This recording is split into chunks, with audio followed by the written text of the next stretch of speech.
How's it going, everyone? It seems like a lot of attention is being put forth towards a new PlayStation Store feature that is rolling out right now. It seems to have been something that has been rolling out region specifically. I've seen it for a little while now, although it does look like they're enhancing it and optimizing it, and you know what? Anything that makes buying games more consumer friendly, I am all about, so we'll talk all about that.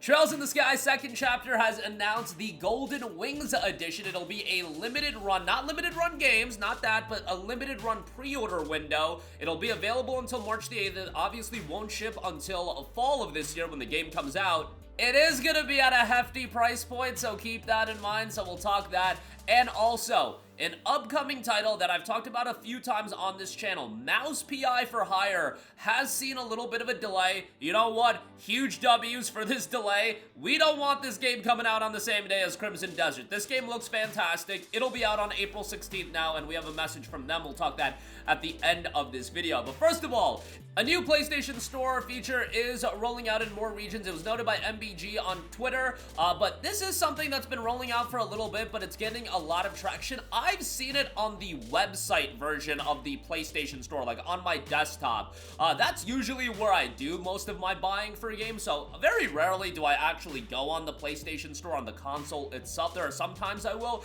but usually I just buy games on my desktop, and then I will go and download the games on my console itself.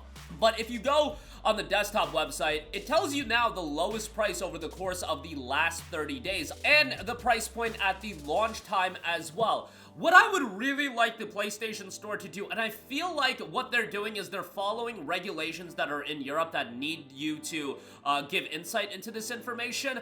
I wish it was like, and I know they're not going to do this, it was like Steam Database where it actually told you the historic lows of these games. There are PlayStation price databases as well that give you the historic low price point of these games. I don't think they're going to be implementing something like that because the reality is some games do ultimately just get juiced up in price from their discounted rate as well.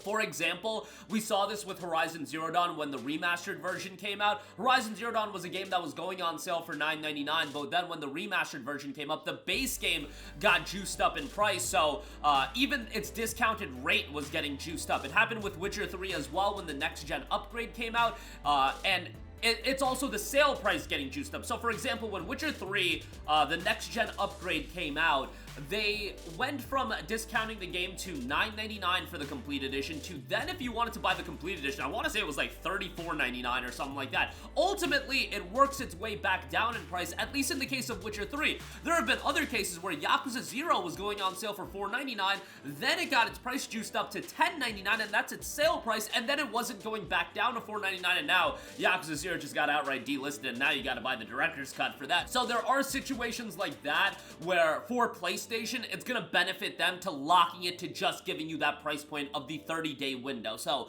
that's a little bit of a bummer. I would just like it, I would like information to be easily accessible for the consumer. That lets them help make, you know, smart decisions, because not everybody is gonna go on, they're gonna watch my videos year over year. Like, we only have a limited audience. For everybody that's buying games on the PlayStation Store, try to have that at least, you know, in a perfect world, you would want that information as transparent as possible and available to as many people as possible on the tip of their fingers, but that's just not going to be the case. But this is a step in the right direction, and this is something I've noticed being rolled out for a while now, but again, it's getting more traction. Anything that helps the consumer make more informed purchases, that's great. Although, I will say this, that 30-day window really doesn't give you a lot to work with, because PlayStation Store sales are only 2 weeks. Generally speaking, they don't put the exact same game on sale in back-to-back sales. Sometimes they'll put different versions of the game, like for example, Forza Horizon 5 Standard Edition is on sale right now. It's 40% off for $36. The Deluxe Edition is not on sale. The next PlayStation Store sale, the Deluxe Edition, could go on sale. So you're talking about each PlayStation Store sale being 2 weeks long, or sometimes 3 weeks in the case of the Critics' Choice, but generally speaking, it's 2 weeks.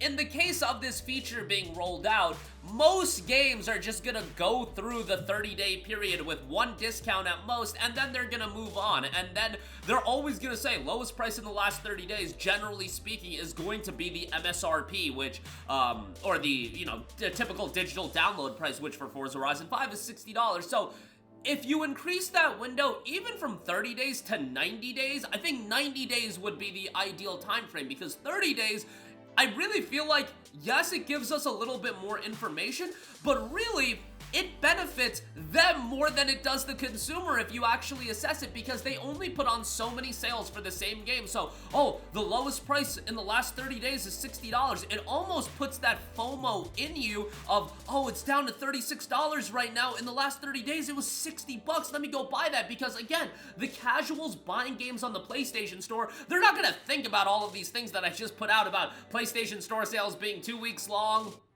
etc, etc. They're just gonna look at, oh, it's 40% off right now for $36. It's typically 60 bucks, and this is the lowest price it's been in the last 30 days. Well, 30 days isn't really that long of a time. Change it to 90 days, change it to 120 days, 180 days ideally. I get that you don't want to do all time for specific reasons, but 30 days is a really, really small window, which I do feel like we can do better on that. But at the very least, it's something that you can assess, and it does offer you more information, but how that information is being presented, I think it benefits PlayStation more than it actually does the consumer, even though on the surface it seems like it's beneficial to the consumer. But I digress. There you go with that. I do want to know, Trails in the Sky second chapter, the Golden Wings edition has been announced for, wait for it, $280 for Switch 2, $275 for PlayStation 5. Yeah, Switch 2 has a jacked up price point. It's available on the PanX store by PM Studios until March the 8th.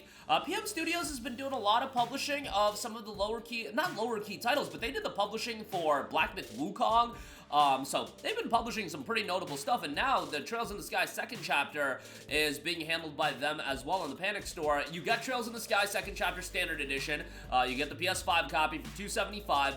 A glorious model diorama, the Steelbook full color collector's art book, mini soundtrack CD, collector's box, and you get the Trails in the Sky second chapter DLC.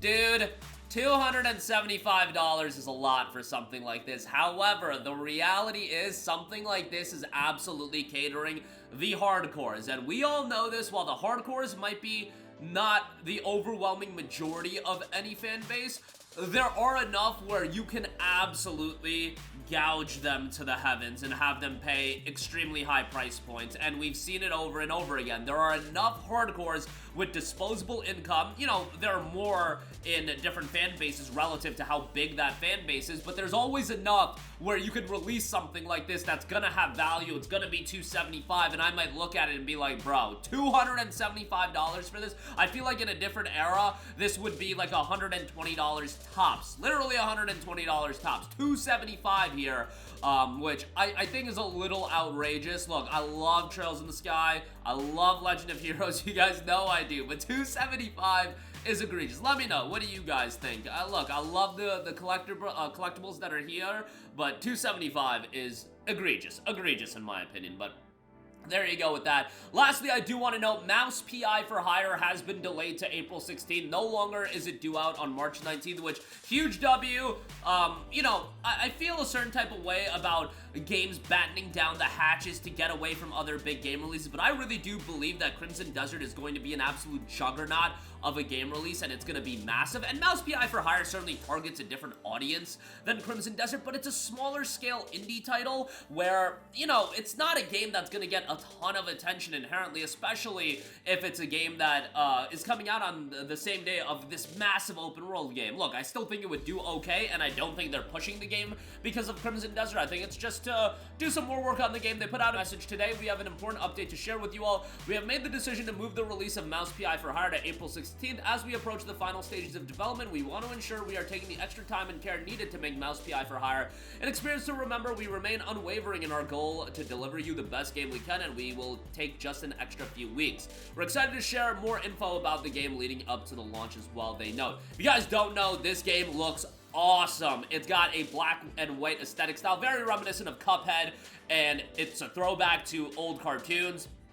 Great gameplay style as well. Something that I've mentioned on this channel a few times, but definitely have the game on your radar. April 16th on that might be one of the surprise standouts of the year. But that is going to do it for me. Again, let me know all of your thoughts in the comment section down below. A new PlayStation Store feature rolling out right now. It's been live for a little bit in my experience, but again, should be going live for everybody. Trails in the Sky, second chapter, the Golden Wings edition. Pre-orders until March the 8th. Look, that $275 price point is egregious. And yo, you're talking to the person that glazes Legend of Heroes as much as the biggest Legend of Heroes glazers. A lot of people find it infuriating how much I glaze Legend of Heroes, but I gotta keep it 100 with this price point. It's insane, to say the least. Mouse PI for hire, that'll be coming April 16th. Have that game on your radar. I think it's gonna end up surprising a lot of people. That'll do it for me. Let me know all of your thoughts in the comment section down below. As always, sound off there. Thank you for watching, and goodbye. Hey guys, we hope you enjoyed the video, and if you did, make sure to hit the subscribe button, and if you're already subscribed, do us a favor and hit the bell icon. This way you'll be notified whenever we post a new video. That's the best way to keep up with all of our uploads, and we usually try to upload 2 videos a day. And with the bell icon hit, you'll be notified whenever we do upload a video. As always, thanks for watching.